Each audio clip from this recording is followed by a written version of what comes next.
Okay, well, it's 2 minutes to go, so I want to make a start to give our esteemed speakers the maximum time possible.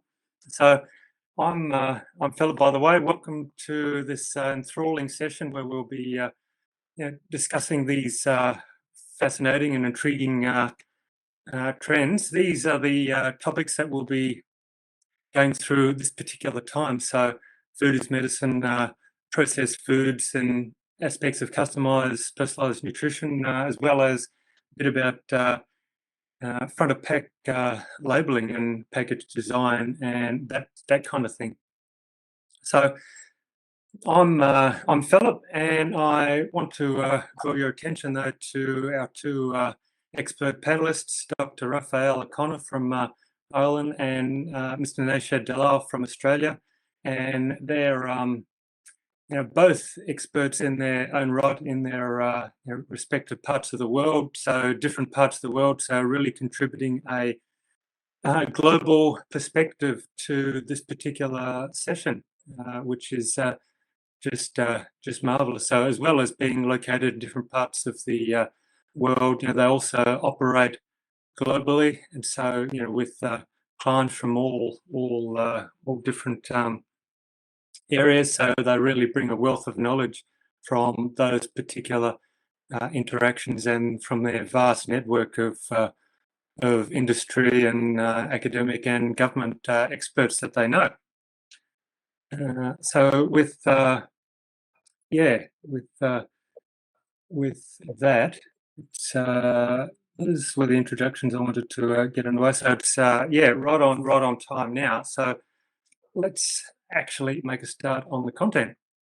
So first of all, we're going to be looking at the whole concept of food as medicine, which of course stems from that famous quote quite some time ago about letting food be medicine. So we've got really gone are the days of food as a nutrition only, and it's well and truly moving from from that through the functional food into the nutraceutical space, and even touching on the pharmaceutical areas, and meaning that in Australia, for example, there's blurred lines between does this food product need FSAN's regulation, or is it pharmaceutical product and needs TGA?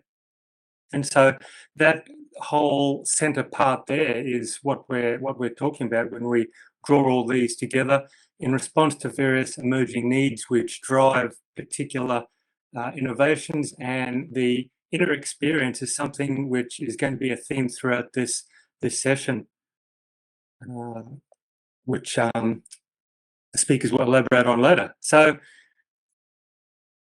Raphael, just to start with, really want to hear your thoughts on this, because it's pretty complex, but it looks really significant in how it can be used as a tool to drive ideas in the product development space and really get ahead of these trends and all that. So how can you best describe this to us? Thank you, Philip. So that's certainly an area I have been exploring for the last 10 years, and how some of those categories are coming together. In fact, as you were going through the previous slides, as I realized that we could almost add cosmetic sector, because the cosmeceuticals is also an area that contributes to that health and well-being, right? So this kind of nexus of different industries and different categories is where opportunities around innovation can come from. And I think it's a complex area, and I was trying to see how we could best visualize how those could not only collaborate, but where there are synergies. So this slide here, we can see on the x-axis that we have the products, and when we look at ingredients and formulation, some of those like oats and aloe vera, probiotics are really making their way through our lifestyle, our daily rituals in many different ways. So let's talk about products, and going a little bit deeper, how ingredients can enhance nutrition or health and wellness, or a lifestyle. So if we kind of expand a little bit from the product, we can see that services to complement, to enhance, to amplify the products also have a place in the solution that brands and companies can put forward to their customer. And what I have found for the last couple of years is how emotions and feelings can also be part of that cocktail, that mix of a solution to help people on their journey. And going maybe one little bit further, how this experience can really transform people's lifestyle, health and well-being. So it's a bit complex, but I just wanted to give you a flavor of how those could really enhance the message, enhance the opportunities to engage with the consumer. And then on the y-axis here, you have digitalization. So again, a very complex field which can be played up or played down depending how brand want to integrate this technology into their offering. But I just wanted to challenge a little bit how we categorize products and industries, and from an innovation perspective, how this could be really fertile and look at new opportunities, let's say, on the extreme, on the boundaries of how those sectors or categories survive, because they are in competition, but they are also in collaboration if we want to look at it from a slightly different angle. So that's kind of the message here. Neshat, do you have anything to add? Is it something that you have also noticed in your space? I I have, think we and I just, think. yeah, I was Sorry, just go. going to say, yeah, I think we really need to, look at this one, because I think this really leads on nicely from the previous one in terms of, the connecting with the consumers in, this particular combination of the psychological aspects of marketing. So, how can this in particular be used? Yes, so I'll just make a start, and then I want to make sure Nesh also has an opportunity to join in, because what I have seen in Europe and in the UK and in the US, how by exploring emotions and feelings and the fact that we have very fluid lives, we can look at the concept of psychonutrition, and I try to explain what this means. But what I have seen is a lot of fluidity around the lifestyle, around the health benefit, socio-demographic, diet preference, and age, and how by going a little bit deeper on the emotions, people can really identify with a brand. I think there is a little bit of a self-branding kind of um, connection there that is happening on the consumer side, and it's up to the brands to really grab that opportunities and help our audience, our consumers, to reveal themselves, to express themselves through food or dietary supplements, to enhance the concept of health and wellness in people's life. So that's the message that I wanted to convey here. And that's something that I have seen with a number of different projects that I have been involved in, and very curious if this is also something that Neshat, you got a chance to explore in your space around product development and innovation. Absolutely right, Ref. What we see, right, and I'll explain what Philip and what Surf Inc.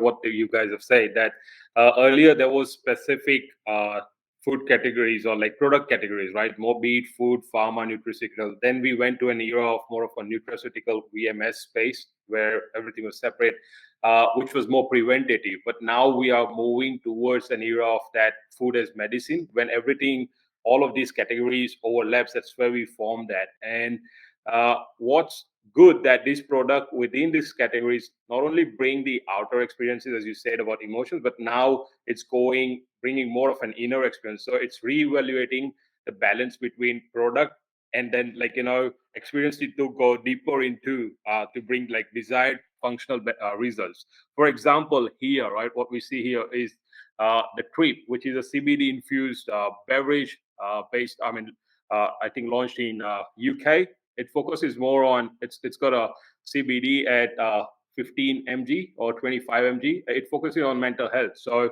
helps you relax. And I think this kind of product, it's helping bringing that and that's where the word inner experience comes, and in experience, what we call it, that it's bringing changes inside your body, and now these certain ingredients are mixed with food. So one of the very good product, I really like that one, Creep. Then there's Think Drop as well, does the similar thing. Now what you see here is Let Me Chill. It's more de-stress gummies with ashwagandha and passion flower. So we've got these more in a nutraceutical space, but we are seeing ashwagandha moving into food space as well, in teas, moon milk kind of stuff, like you drink in the night and then it allows you to relax. So yeah, there's further more examples as well on the next slide, where it's again more on the self-care and affirmation side of the things. I think there's more as on the menstrual health, as well as the focusing on more on women's health as well. The seed cycle, what you see in the front box, the first one, it's basically launched into phase 1 and phase 2 cycle. And what you see is it's basically going back to the traditional approach, where the real ingredient, like pumpkin seeds and flax seeds, right? So it's a mix of it, which brings that desired results in women, right, during that day 1 to 15. And then there's another phase 2, similar type of ingredients which bring changes to women's body. So it's not more of an exterior anymore, but it's more also bringing changes inside your body. Then there's really good product from Before You Speak. It's more on the period coffee, which was there at the back. Moving on to that, another very big category, that food's now moving into more on the sexual pleasure kind of part as well. So I know this brand, this company in I think it was in Europe, which is also focusing more on putting ingredients in inside the inside the food, as so that helps you carry on with the sexual pleasure and those sort of things. So I think it's interesting space. It's gonna grow. So I mean, it's moving from supplements to food as medicine, and I think it's something what we are looking at as well while developing products here in Australia. So yes. Yeah, so those are all pretty increasingly personalized elements that food is really bringing, and I think that's sort of a nice intro to the actual concept of personalized, customized nutrition. So again, this is another pretty detailed but really useful diagram here. So Raphael, how would you explain this in a nutshell? It looks really significant. Thank you. Yes. So another complex side, but again, it's just about starting to talk about the connection among the different uh, touch point opportunities with our consumer, and how we can address health and wellness with food, but complementary support mechanism to engage with our consumer and to support them along their journey. So slightly different visual from what we have seen before, but we can find on the x-axis, we have our product. Here we have the delivery. How do we offer the product? What are the opportunities to make this product available? What is the service that we can add to the product to complement the solution, the opportunity to get well and to stay well? And again, we have an opportunity to bring technology, and how we have an awful lot of advancement in this space that can also either maybe explore the medical space, or make sure that our consumers have an opportunity to track the data and the progress. So that's on the x-axis. Slightly different on the y-axis, where I am trying to demonstrate how different generation can have different expectations from the products and solutions that are out there. So I spoke earlier about fluid lives. So I am conscious that, you know, a Gen X can have also needs in the reactive space, but in general, we can still identify different segments and what are the expectations and the needs from the different segments. So let's say performance driven consumer will have different expectations from our reactive consumer that are really looking for something that is going to act in the medium term. The proactive consumers are also the people who are more looking into the long-term options that are available out there to address some of their concerns around health. So again, a little bit of a snapshot here, how we can merge different angles and different approach to support our target audience in the short, medium, and long term. And in the center of that graph, you can see some of the emerging signals that we have identified. Yes. Okay. So psychonutrition then, you know, before going into some examples, you know, in these areas, Raphael, did you want to also go through this one? Correct. So when we speak about going a little bit deeper with our target audience in terms of emotions and feelings, what I have found is that as a consumer and as a human being, there are three different areas that people seems to need to identify with. One is around control, the other one is around the sense of belonging and the sense of purpose. So these three different areas have different percentages depending on the generation, whether it is our millennials, our boomers, our Gen Z. However, those are the three different elements that can be worked on by brands and companies to connect with our consumers. So just a little bit of a snapshot of how we can really identify those emotions, feelings in which the product or the service can address some of those very deep aspects of our personalities. And that's the kind of granularity that I wanted to address here. And for example, here, just to give some tangible example of how some of us, maybe later on in our lives, are really finding a new youth, right? And that's what I was trying to mention earlier when I spoke about the fluidity of some of our lifestyle. So we have people in their 50s, sorry, going to the gym on a regular basis, if not daily. However, when we look at some of the aspects around control, for example, it might mean something different for a Gen X versus a boomer, but that sense of control is still very important. So again, through those slides, we can identify areas in which we can connect with our target audience, and at the same time, be mindful of some of those nuances depending on which segment we are talking to. So this is, an example of how we can engage with our audience. And again, that kind of level of insights and engagement and connection is critical for brands to establish themselves through the product, through the service, through the technology.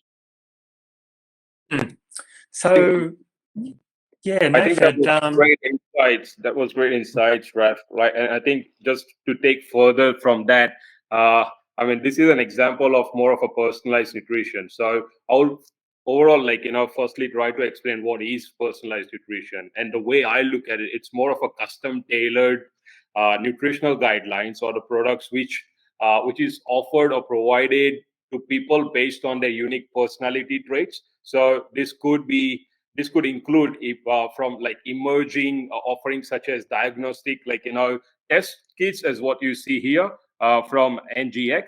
What they do is that they assess individual phenotype, genotype, and other factors like through DNA testing to pinpoint that specific dietary requirement for that particular individual, right? So this is taking what I mean, this is something very new. What we are saying, that it's very personalized to one specific individual. As per the CSIRO report, what we are going to see that uh, almost like within Australia, the market for personalized nutrition is going to grow to $550 million by 2030. And also, some of the international studies shows that, like, around 30% of the consumers are willing to pay premium product for personalized nutrition services. So, and it's probably averaging more, more on the generic nutrition side, which was 50%. So, like, you're seeing the growth anyways. So I think that's where we are going to go. Then there's another more on the customized nutrition. I think the way I look at it is here, it's like, identifying people through cohort, be it like age related, functionality related, or health related.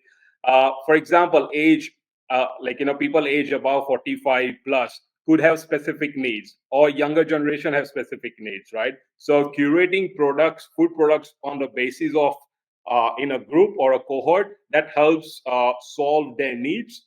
So, for example, on age related, it could be bone health, cognitive function for younger generation, so, or energy levels.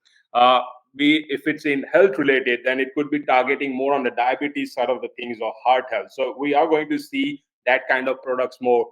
Functionality related, as we spoke, as Raf, you already covered that, right? The rise of probiotics and, certain immunity, beta glucan, and those sort of products. So this is where what also I see, this has also blurred the line in terms of dietary preferences among other, like all that, generations. It's opened up a much more wider market for companies, as it allows user to purchase products as per their needs. And I think that's very important to understand here, that, we are gone are those days that certain products are it's going to be used for everybody. This is like going to be more personalized and more customized for individuals' needs. So, now we want to really move on to this, aspect about processed foods. And, it's something that is spoken about so much, and, it, just like food additives or other aspects, it gets a bad rap. But does it need to be?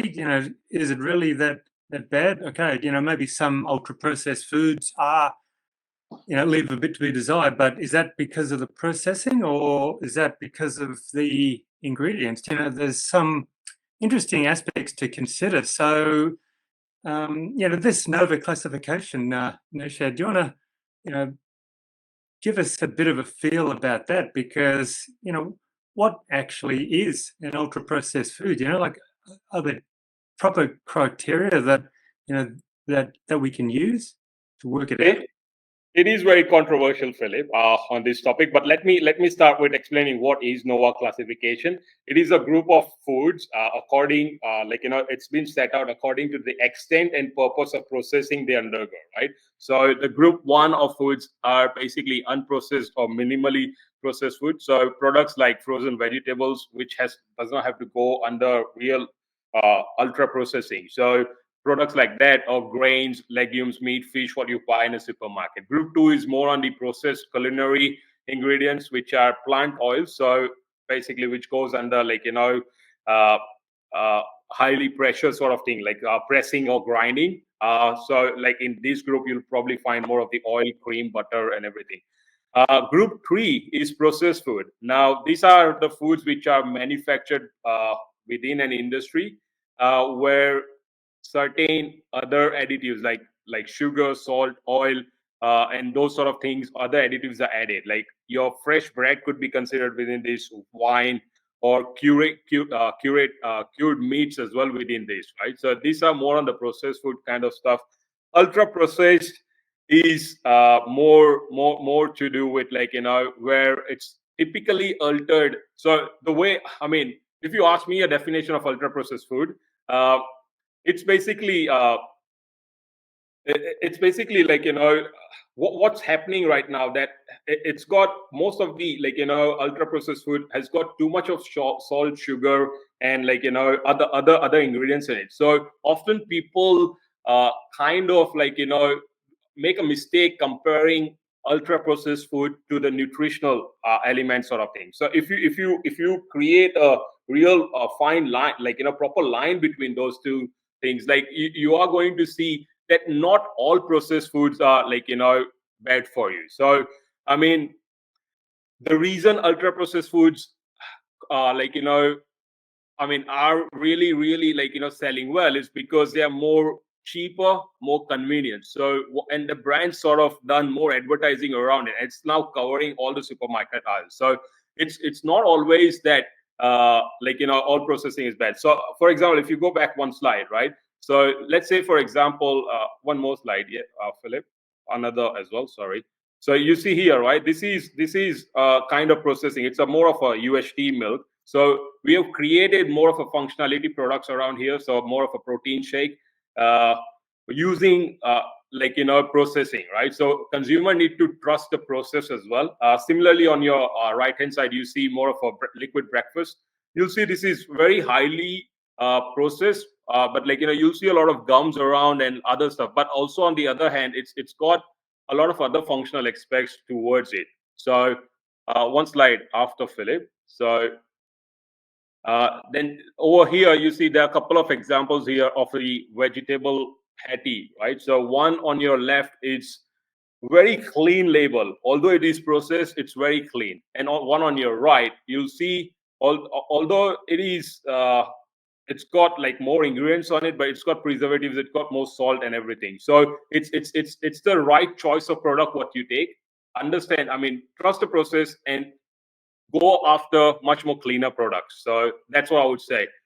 I think there's one more slide which is very, very, very interesting, because you see there's a comparison here between instant noodles. Like, one on your left is much more healthier compared to one on your right, where you see plenty of food enhancers. You see like a lot of additives, like gums and everything. Whereas on your left, the same product has been created through the same processing, but it's much more healthier in a sense of all the ingredients quite clear and very clean. So I think the consumer has to make that choice while purchasing products, that you are going to find processed food which are cheaper and which will be full of salt, sugar, and saturated fats, whereas you are going to find certain other products which are clean ingredients as well. So the choice is definitely up to the consumers to select, but they need to trust the processing, right? So yeah, it's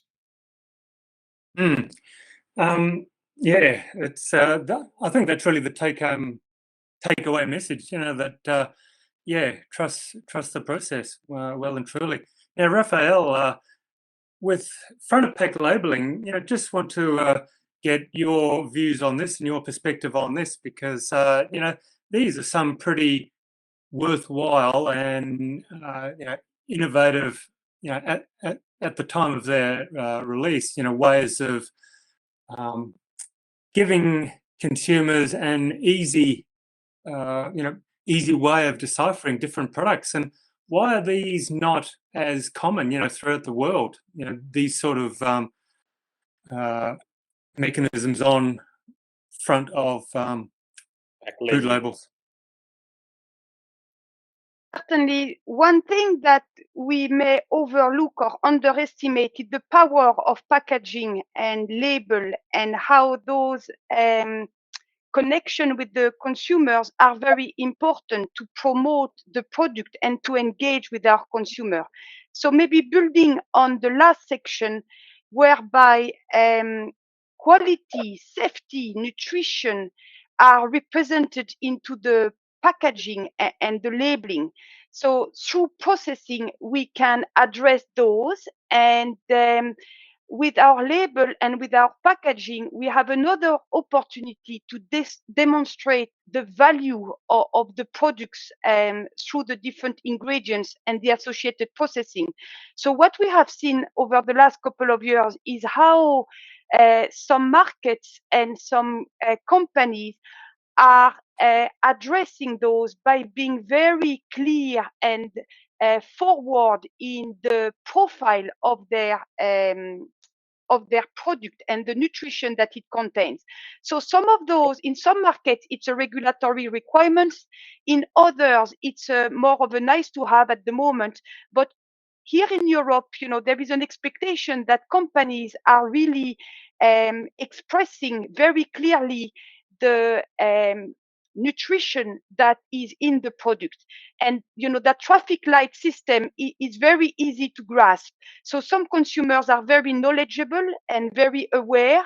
Others need a little bit of support to guide them in their choices. So we can see here how some of those key elements of the product, key nutrients, are being addressed. And this is related to the processing or ultra processing of those products. And also, just for ease of understanding, we can see here, for example, on the left hand side, the star system that gives you a very clear explanation of how strong the nutrition is in a specific product. So we see a lot of that more and more in Europe. And there will be some hard stop as to when those needs to be implemented. So I believe they are also very much present in Australia. Is it something you can confirm, Neshad? Yeah, I mean, we definitely, we have a health star rating, and that's where the regulatory authorities come into picture, right? So they are coming in saying, look, this is what you'll need to have it. I've also, because we've worked with a lot of other products as well, what we have realized that within the health and wellness categories, within a bigger retailers, you need to have minimum 3 stars to be on the shelf, right? So I know it's not 100% right, but it's actually closing the gap to the perfection, right? So I think that's where it's very important. I think more countries need to adopt this. Now, there are another front examples of good innovative labeling for the front of the pack is you can see 3 different products here, and they're all targeting good fat. I mean, the best example is Good Fat Mayo, because they've got a brand name of Good Fat. They're using olive oil. Similarly, with all the chips, which what they're using, avocado oil. So they are putting it in a bold letters, asking consumers that not all processed food are bad, right? You need to make the right choices before you buy the product, because there's nothing wrong between these potato chips and the other ones. The only difference is the other one's made up with vegetable oil and this one's with avocado oil, which got a much better fat ratio sort of thing within that. So similarly with the good fish is also made within the extra virgin olive oil. So just replacing certain oil, I think you can do much better within the supermarket in terms of catching eyes of consumers. Similarly, I think another 3 ones are, I think, a couple of products from the Nutri Organics, which I really like, that they are putting up certain functional desired benefits on it, right? So it's brain boosting. You can actually see it. Why it is brain boosting? It's because it's got the omega-3 DHA in it, calcium, iron. So it's sort of, it's in front of your face of consumers. So it makes easier for them to select or make the right choices. And I think that's what Ref you said, that's supporting them to make a right choice. And similarly with Super Greens. And I think Organic India has also done a really excellent job here in terms of developing this whole Holy Basil Tulsi Cleanse product, which is more on the immunity boosting elements. So I think front of the pack, it's a real estate, prime real estate, where you could be very innovative and have labels or use your space to create help the consumer make right choices. I think that's what it needs to be. Thanks. Yes. I know we're a couple of minutes over. Siobhan, did we want to take any questions, or what's your idea? No questions came through on the chat, but we could open it up to the group if anyone wants to ask a question now. Sure. I think Puya had a comment, right? So if we allow her to, if she wants to speak and ask a question. I'll do it. Sorry.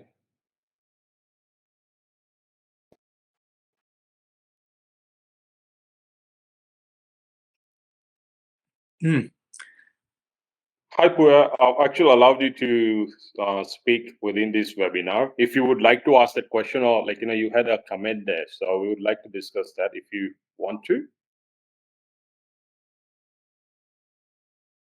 People can also reach out to us after the webinar. Our email addresses are here, and I'm sure that we will continue to share our thoughts on this topic with our audience. We could talk about it all day. I think, Nishad, we have already had many discussions on those topics. So if there is anything further that you'd like to address, we're obviously available at any stage to go through that with you. Okay, so shall we wrap it up now, team? Or Yep, I think that should be fine. Thank you. yeah, Thanks okay, everyone. yeah. And if you've got any Thanks. questions, please reach out to us. Yep, thanks, Nishad. Thanks, Raphael, and thanks everyone for joining. And please do get in touch if you've got any questions to continue this conversation. Really look forward to engaging with anyone and everyone on any of these and other related topics. So once again, thanks very much, and shall see you again at our next event. Okay, thanks. Bye, everyone. Bye. Thank you.